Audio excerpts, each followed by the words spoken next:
Record box update කරාද? එහෙනම් ඔයාගේ USB එකත් ඉවරයි. රෙකෝඩ් බොක්ස් version 7.2.12 වල සීරියස් බග් එකක් හඳුනගෙන තියෙනවා. 2026 මාර්තු 17 රිලීස් කරපු මේ version එකේ USB export function එක use කරලා export කරපු tracks සමහර වෙලාවට Alpha Theta Pioneer DJ players වල load වෙන්නේ නැහැ කියලා official notice එකක් දාලා තියෙනවා. ඒ නිසා company එකෙන් මේ වෙද්දි ඒ distribution එක తాවකාලිකව අයින් කරලා තියෙනවා.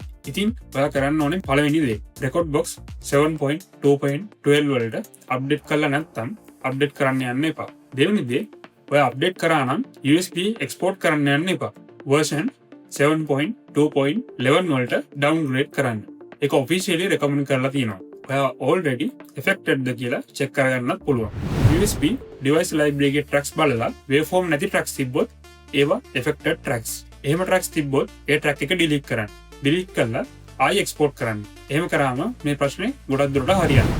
මේ හේතුව හින්දා ඔයා DJ set එකකට යන්න කලින් අනිවාර්යෙන් record box version එක check කරලා USB එකත් check කරගෙන යන්න. නැත්නම් stage එකේදී tracks load නොවන situation එකකට මුහුණ දෙන්න වෙයි. මේ news එක ඔයාගේ DJ යාළුවන්ට share කරන්න. මේ වගේ videos දිගටම බලන්න ඕන නම් අපේ follow කරලා තියාගන්න.